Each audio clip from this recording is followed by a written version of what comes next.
Assalamualaikum warahmatullahi wabarakatuh. Para penonton YouTube sekalian, kali ini saya ingin berbagi terkait dengan penyusunan RPS. Dalam hal ini, indikator, bentuk, dan kriteria penilaian sub CPMK. Seperti kita pahami bahwa di dalam form rencana pembelajaran semester yang bisa kita ambil dari buku panduan kurikulum pendidikan tinggi yang disusun pada tahun 2018-2019, maka kita mendapatkan salah satu form yang berbentuk seperti ini. Di kolom kedua, itu adalah sub CPMK atau kemampuan akhir setiap tahapan belajar.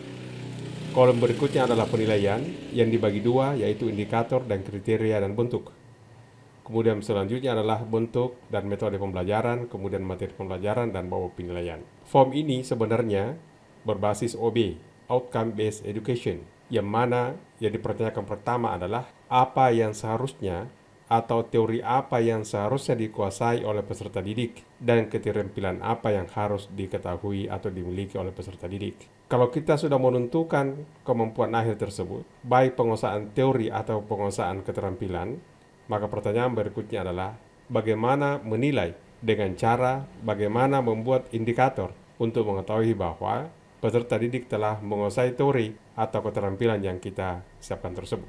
Bagaimana bentuknya, apa bentuknya, bagaimana kriterianya, semua itu akan kita bahas pada video kali ini. Jadi, ini adalah salah satu form yang dapat kita ambil dari buku panduan penyusunan kurikulum pendidikan tinggi tahun 2018 yang kolom-kolomnya atau item-itemnya juga ini merujuk kepada Permendikbud nomor 44 tahun 2012 yang diperbarui sekarang dengan Permendikbud nomor 3 tahun 2020. Jadi, target kita pada sesi kali ini adalah pada kolom penilaian. Bagaimana kita membuat indikator penilaian sub CPMK, bagaimana membuat bentuk penilaiannya, serta bagaimana kriteria penilaiannya. Jadi, fokus pada kolom 3 dan 4. Di lampiran Permendikbud nomor 3 tahun 2020, standar penilaian pembelajaran itu bisa dibaca mulai dari pasal 21 sampai dengan pasal 25. Jadi di sini jelas bahwa standar penilaian pembelajaran itu adalah kriteria minimal tentang penilaian proses dan hasil belajar mahasiswa dalam rangka pemenuhan capaian pembelajaran lulusan.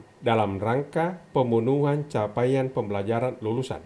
Dan kita ketahui betul bahwa di sini ada penilaian dan di sini adalah sub CPMK. Kemampuan akhir tiap tahapan belajar. Dan sub CPMK ini adalah turunan dari CPMK, capaian pembelajaran mata kuliah, yang juga turunan dari CPL, capaian pembelajaran lulusan. Jadi ini akan saling mendukung. Karena itulah, mengetahui standar indikator penilaian, bentuk penilaian, kriteria penilaian adalah hal yang wajib menurut saya pribadi bagi seorang dosen dan tim dosen pada satu mata kuliah. Kalau kita lihat di pasal 23, di sini terlihat bahwa teknik atau bentuk penilaian itu terdiri atas observasi, partisipasi, unjuk rasa, tes tertulis, tes lisan, dan angket. Dengan kata lain, bahwa pada bagian bentuk di sini, ini kita lihat pada bagian bentuk di sini, inilah yang akan kita masukkan di sini. Ada observasi, ada angket, ada tes lisan, ada tes tertulis, ada unjuk kerja, dan seterusnya. Kriterianya menuju kepada rubrik yang objektif dan seterusnya. Lalu nilai-nilai itu, kalau kita sudah sepakati apa semuanya, maka kita akan melakukan pendokumentasiannya. Dengan demikian, maka di pasal 25 dikatakan pelaksanaan penilaian seperti yang dimaksud dengan pasal 21 dilakukan sesuai dengan rencana pembelajaran. Artinya, ini adalah rencana pembelajaran semester kita. Jadi penilaian ini dibangun karena kita punya rencana pembelajaran di mana sub CPMK ini akan kita berikan kepada peserta didik, dan itulah harus kita nilai. Jadi penilaian tidak datang tiba-tiba, tapi sesuatu yang direncanakan dengan standar-standar dan indikator tertentu. Kalau kita membaca kembali Permendikbud nomor 3 tahun 2020, pasal 21 sampai 25 tadi, maka bisa kita membuat semacam ringkasan. bahwa teknik atau bentuk penilaian itu untuk sikap bisa kita lakukan observasi, penilaian diri, atau penilaian antar teman. Sedangkan untuk keterampilan umum, keterampilan khusus, penguasaan pengetahuan, kalau ini kita lihat Rana di KKNI, maka teknik atau bentuknya bisa atau dapat berupa partisipasi, unjuk kerja, tes tertulis, tes lisan, angket, dan yang setara. Instrumennya bisa jurnal, untuk sikap ya, checklist, ataupun yang setara. Sedangkan yang keterampilan umum, keterampilan khusus dan penguasaan pengetahuan, instrumennya bisa berupa rubrik, atau penilaian proses, atau portofolio, atau karya desain untuk menilai penilaian hasil. Jadi, bisa kita lihat bahwa ternyata di dalam Permendikbud nomor 3 tahun 2020, teknik atau bentuk penilaian dan instrumennya itu sudah diberikan atau sudah dipaparkan. Kita tinggal mengambil di sana dan silahkan mengembangkannya, cuma jangan sampai kurang dari apa yang disebutkan di dalam Standar Nasional Pendidikan Tinggi kita tersebut. Contoh instrumen penilaian misalnya jurnal. Jadi ini ada jurnal, kita lihat. Di dalam jurnal itu sebenarnya kita membuat catatan-catatan tentang perilaku peserta didik kita. Tentu saja contoh ini adalah contoh pada saat masih luring kemarin.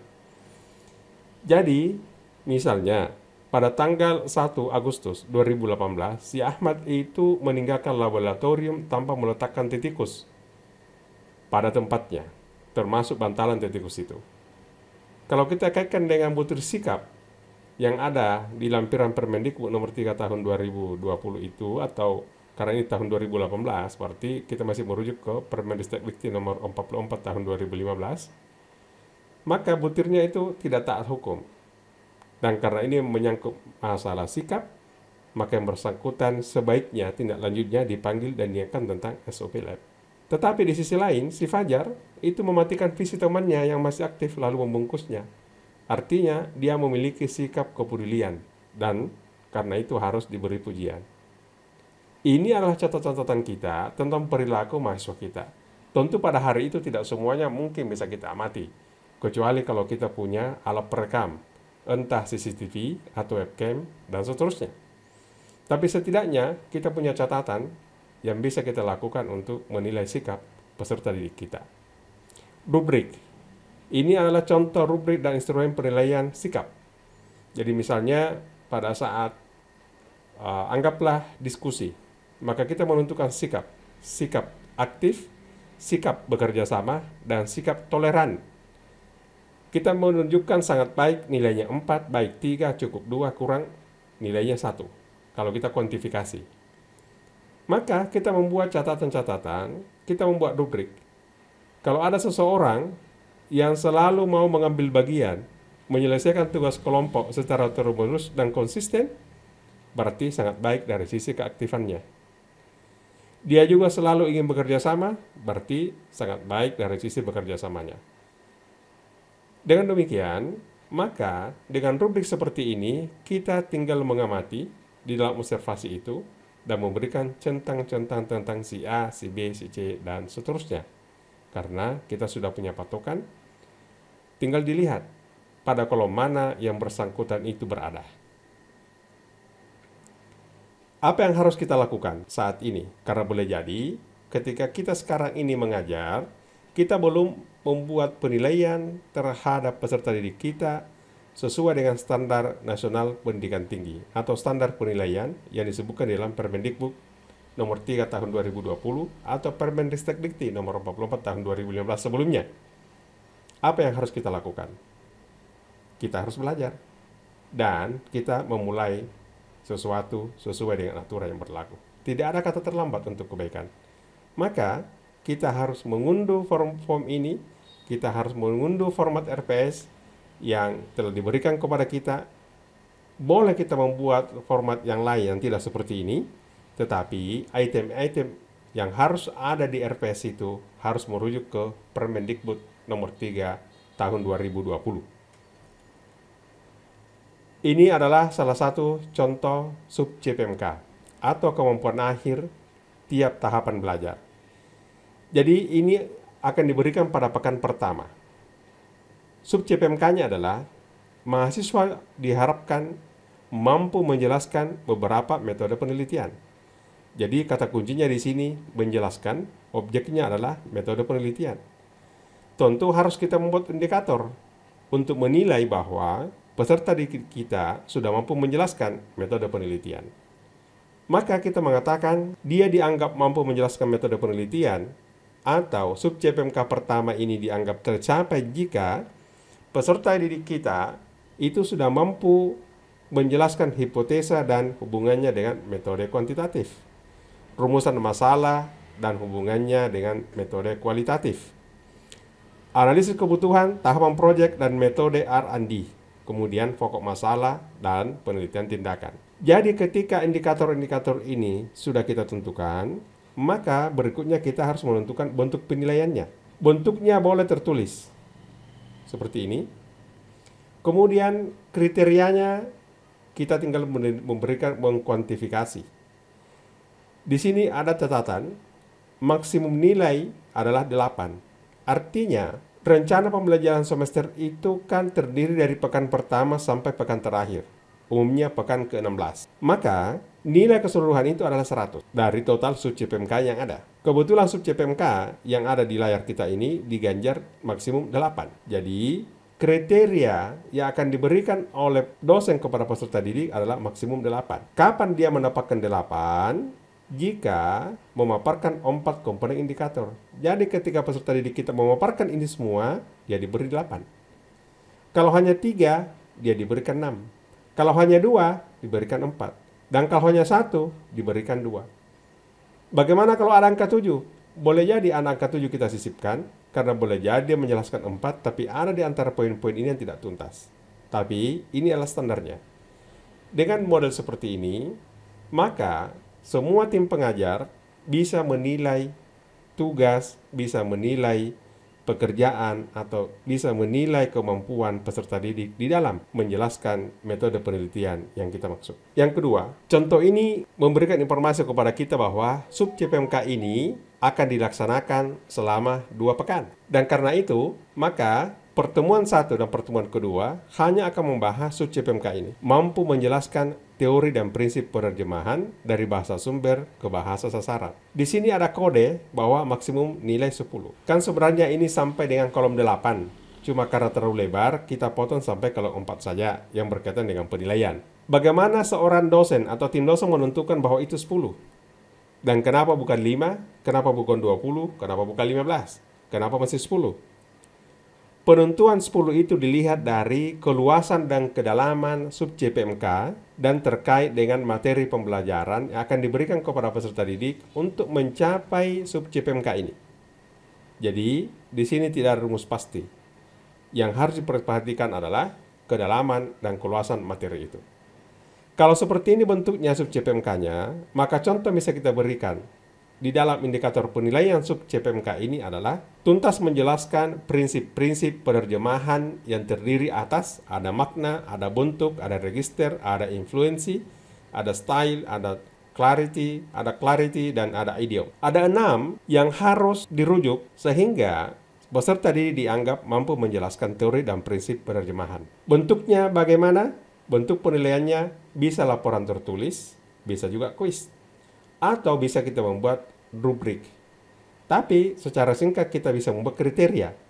Seperti tadi, karena di sini adalah 10 nilai maksimum, maka peserta didik akan diberi 10 pada saat tuntas menjelaskan 6 prinsip. Maksudnya meaning, form, register, style, influence, style, dan idiom, ini semua ada. Jadi ada makna, ada bentuk, ada register, ada pengaruh bahasa, ada style, ada clarity, dan idiom. Kalau ini semua ada 6 ini, maka dianggap dia mendapatkan nilai 10, diganjar 10.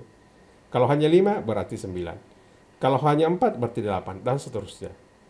Inilah yang disebut dengan indikator, bentuk, dan kriteria penilaian. Jadi sekali lagi, indikator itu rujukan. Sama kalau kita mengatakan yang bisa masuk di sekolah atau di prodi keperawatan adalah mereka yang tingginya 160 cm. Maka itu adalah indikator. Jadi kalau ada yang mencapai indikator itu berarti dia lolos, ya. Jadi indikator itu rujukan. Ini contoh saya ambil dari mata kuliah Pendidikan Agama Islam. Di sini di pertemuan ke-6 disebutkan bahwa peserta didik mampu menjelaskan Quran surah Al-Fatihah. Maksimum nilai yang diberikan di sini adalah 5. Artinya apa? Di sini terlihat bahwa maksimum nilai yang diberikan adalah 5. Apa artinya? Artinya peserta didik hanya mendapatkan maksimum nilai 5 dengan melihat indikator ini. Jadi, peserta didik dianggap mampu menjelaskan Quran surah Al-Fatihah jika mampu menjelaskan 5 hal ini. Mulai dari asbabun nuzul surah, hukum bacaan basmalah, hukum bacaan iyaka, standar mengucapkan amin, jumlah kata antara 1250 sampai 1350. Ya, seperti ini indikatornya. Dan ini bisa jadikan indikator. Memang yang kelima ini agak lain, tapi mungkin dia dimasukkan adalah dia nanti akan melakukan tes tertulis dan pembahasannya itu di sekitar kata ini. Mungkin itu yang dimaksud. Nah, benar. Bentuknya adalah tes tertulis. Kriterianya seperti ini. Peserta didik diberikan nilai 5 jika memenuhi 5 komponen indikator yang ada. 4 jika hanya 4, 3 jika hanya 3, dan seterusnya. Jadi, kita sudah bisa membedakan mana indikator, mana bentuk, dan mana kriteria. Sekali lagi, indikator adalah rujukan. Contoh lain dari sub CPMK yang akan dinilai adalah menguasai konsep integritas akademik secara umum dan konsep plagiarisme secara khusus dalam hal jenis plagiarisme, konsekuensi pelanggaran, dan upaya pencegahannya. Saya rasa sub CPMK ini ada di ranah sikap yang terlampir di Permendikbud nomor 20 tahun 2020, tapi dia jadikan sebagai sub CPMK. Boleh jadi. Boleh saja diturunkan menjadi sub CPMK. Tidak jadi masalah. Jadi menguasai konsep integritas. Bagaimana caranya diukur? Tuntas menjelaskan kemampuan yang akan diperolehnya serta aktivitas yang akan dilakukan peserta kuliah kemampuan menggunakan aplikasi plagiarisme. Berarti peserta didik itu akan diminta untuk menunjukkan bagaimana melakukan atau menggunakan aplikasi-aplikasi di dalam plagiarisme. Tapi kita lihat di sini, rupanya di sini tidak ada nilai. Jadi, ini akan menjadi awal informasi kepada peserta didik bahwa ada hal yang harus Anda lakukan. Jadi, semua tugasnya akan dimasukkan ke dalam aplikasi-aplikasi misalnya Turnitin, Pluscode, dan aplikasi pengecek kesamaan yang lain atau aplikasi pengecek plagiarisme yang lain. Jadi tidak ada nilai. Tapi tetap ada bahwa pada pertemuan ini peserta dianggap menguasai konsep integritas jika mampu menggunakan aplikasi. Dan di sini disebutkan ada lihat instrumen, rubrik, dan sikap. Ada nilainya. Nilai maksimum nilai 4. Tetap ada nilainya. Ya, saya tidak lihat. Saya pikir dia simpan di sini, tapi dia di sini. Maksimum nilai 4. Jadi, rupanya tetap ada. Ya. Ini adalah instrumen rubrik penilaian sikap. Jadi, ketika ada aplikasi plagiarisme, maka kita lihat bagaimana tingkat peserta didik itu mengambil berperan di dalam hal keingintahuan menggunakan aplikasi yang dimaksud. Bagaimana dia membangun kerjasama, bagaimana dia melakukan toleransi, dan sebagainya. Ini semua sudah dijelaskan di sini. Ini adalah sub CPMK berikutnya yang berkaitan dengan keterampilan. Di layar terlihat bahwa ini akan ditawarkan pada pekan ketiga, keempat, dan kelima. Mampu mengetik dengan 10 jari pada Unicode Keyboard standar QWERTY. Nilainya maksimum 15. Indikatornya kecepatan mengetik 90 word per minute. Kecepatan mengetik 90 kata per menit itu adalah standar internasional. Oleh karena itu, ini yang harus diperhatikan juga oleh tim dosen, bahwa ketika ada standar nasional atau ada standar nasional, dari satu sub CPMK, dari satu kemampuan akhir yang kita harapkan, maka itu boleh digunakan sebagai indikator. Misalnya ini. Bagaimana bentuk penilaiannya? Bentuk penilaiannya adalah unjuk kerja, praktik. Kriterianya 15, seperti kita ketahui ini 15. 15 diperoleh jika yang bersangkutan mampu mengetik 81 sampai minimal 81 kata word per menit. Jika hanya 71 sampai 80, dia diberikan 12. Berarti di sini ada interval, ya. 13, ada 2 angka di setiap interval ini. Jadi diberikanlah kriteria seperti ini. Jadi jelas sekali bagaimana kita melakukan penilaian. Indikatornya jelas, bentuknya jelas, kriterianya jelas. sering menjadi masalah bagi kita tim dosen ketika kita tidak memiliki rencana pembelajaran semester. Kita tidak memiliki rencana penilaian, sehingga sering kali kita kalang kabut. Dan semoga dengan menonton video ini, maka sebagai seorang pendidik, kita sudah terbiasa nanti membuat indikator penilaian, membuat bentuk penilaian, membuat kriteria penilaian dari kemampuan akhir peserta didik kita yang kita harapkan. Bagaimana menilai suci PMK? Seperti inilah kira-kira teorinya. Ibu Bapak sekalian, saya sangat berharap Ibu Bapak bisa berkontribusi dengan terlibat aktif di dalam pooling ini. Silakan Ibu Bapak bergabung di slido.com, dimasukkan kode 6482. Silakan memilih. Tentu saja pada saat Ibu Bapak memberikan poolingnya di sini, terserah memilih satu di antara 4 yang ada, maka tidak nampak di video ini karena ini video, tetapi akan masuk langsung di akun kami sehingga kami akan mengetahui seberapa bermanfaat materi yang kami berikan. Jadi kita melakukan simbiosis mutualisme. Ibu Bapak memberikan masukan kepada kami, dan inilah yang bisa kami sebar, inilah yang bisa bagikan akan apa yang kami pahami dari cara menyusun RVS, khususnya menentukan indikator penilaian, bentuk dan kriterianya. Silakan, dan bagi Ibu Bapak yang join, saya mengucapkan banyak terima kasih. Dan selanjutnya, pertanyaan yang akan kita jawab di akhir ini adalah, apakah proses penilaian sub CPMK sudah diorientasikan ke KNI dan SND? Jawabannya, ya, boleh jadi belum. Tapi dengan menonton video ini, maka kita punya niat, karena kita sudah menguasai teorinya, kita sudah mendapatkan standar-standar bagaimana cara membuat indikator penilaian, bentuk dan kriterianya, sehingga ke depan kita akan memperbaiki penilaian kita sesuai dengan standar nasional pendidikan tinggi. Semoga paparan ini mendapat manfaat dan kita menjadi bagian dari mereka yang mencerdaskan bangsa ini. Wassalamualaikum warahmatullahi wabarakatuh.